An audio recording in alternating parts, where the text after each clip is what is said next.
Fala, meu amigo nerd, beleza? Cristiano Urso na área e sejam bem-vindos ao canal do Urso 4.0. É muito bom tê-los por aqui. Você sabia que tem 3 personagens da DC Comics que foram criados por causa dos X-Men?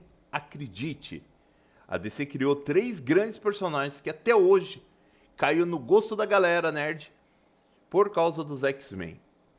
Primeiro falar pra vocês que os X-Men na década de 80 estava bombando. Vivia uma nova fase, um novo grupo com Wolverine, Colossus, Tempestades, esses novos personagens que faziam bases no mundo todo. Um vinha da África, outro vinha da Alemanha, outro vinha da Rússia. Tinha personagens para todos os gostos e a galera curtia muito os X-Men porque nós, leitores, tínhamos muita proximidade aos problemas que esses personagens sofriam. Não só deles terem poderes, mas as vidas pessoais deles era sempre colocado em jogo, as questões pessoais.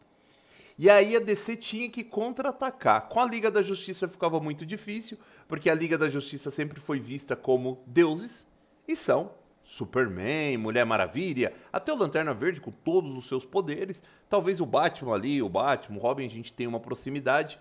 E aí a DC resolveu pegar uma dupla de personagens fantásticos nas histórias dos quadrinhos, o Marvel Wolfman, escritor, e o Jorge Pérez, desenhista, e dar nova vida a um grupo, o Titãs, que já tinha tido histórias na década de 60 e 70, fez um relativo sucesso, mas perdeu o fôlego. E aí eles criaram o termo New Titans, Novos Titãs, que vieram a trazer um fôlego a DC Comics na década de 80 e combater os X-Men. E o que eles fizeram se espelhando nos X-Men? Eles trouxeram personagens que se relacionavam muito com o público. E aí eles criaram 3 personagens para combater os X-Men. Acredite, esses personagens foram criados para contragolpear a Marvel. E que personagens? Primeiro a Ravena, meia demônio, meia humana, filha do vilão Trigon, do demônio Trigon, com uma humana. Ela tem muitos poderes, mas ela é atormentada pelo pai que ela tem. O pai é um baita de um vilão. Lançaram a Estelar, princesa alienígena de outro mundo, que tem muito poder, mas tem a parte emocional bem juvenil, e isso é muito legal nela. Ela sempre tem aqueles rompantes de emoção, ela é uma gangorra viva de emoções, principalmente na década de 80, isso era muito explorado. Depois ela ia ter um relacionamento com o Robin, que se torna a Asa Noturna, no crescimento dos Novos Titãs, e nós temos o Cyborg, Victor Stone, que o pai é cientista, num erro de um pai, ele abre um portal lá, um demônio vem e mata a mãe do Victor Stone, o Cyborg, e ele deixa o filho, o Victor Stone, todo machucado. E aí o cientista Stone não tem outra coisa a fazer do que colocar partes protéticas no Cyborg. Essa origem do Cyborg é que eu mais curto. Depois nós tivemos os Novos 52, tivemos algumas reformulações.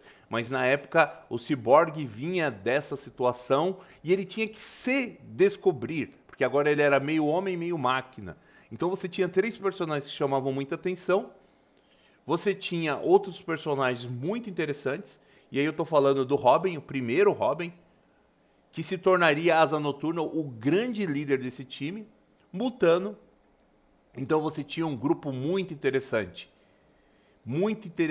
mesmo. Depois viria a Moça Maravilha e tudo.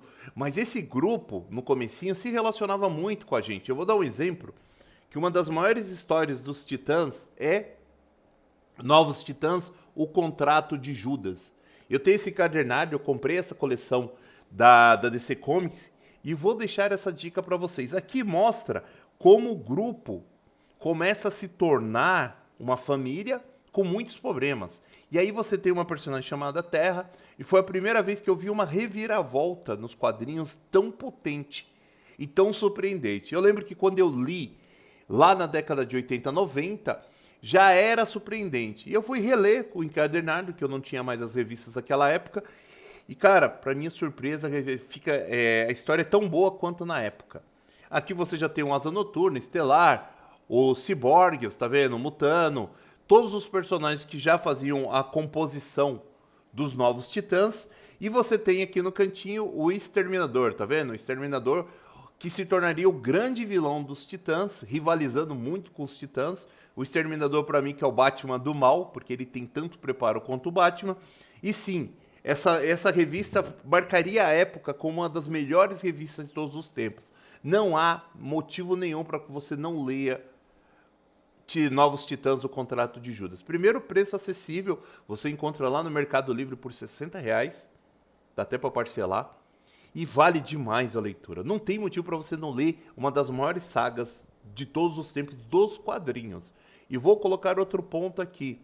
Leia, porque isso vai te dar a base para você entender como o universo da DC Comics mudou com os Novos Titãs e como se parece muito com os X-Men. Ou seja, 3 novos personagens surgiram para combater a Marvel. E aí, o que você acha da Ravena? O que você acha do Cyborg, da Estelar? O que você acha desses novos personagens? E o que você acha da fase dos Titãs da década de 80? Lembrando também que nós temos uma animação em 2017 na HBO Max, Novos Titãs, o Contrato de Judas. A animação não traz tanta profundidade quanto os quadrinhos, mas vale também dar aquela conferida que você vai gostar demais. Tem o Irmão Sangue lá também, que é um vilãozão dos Titãs. E os Titãs começaram a ter grandes vilões e grandes sagas.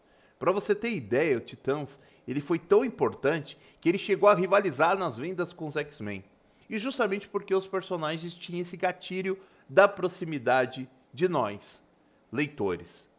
Até hoje eu admiro o Superman, mas o Superman, para você criar dificuldade pro Superman, você tem que criar um mega vilão.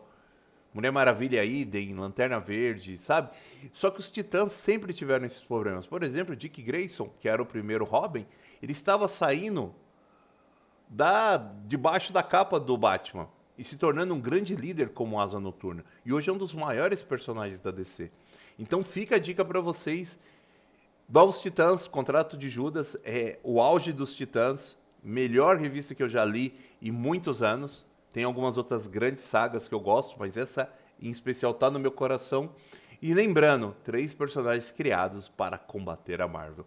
Isso é sensacional demais quando a DC olha para ela mesma e fala: não, a Marvel tá mandando bem, eu tenho que combater.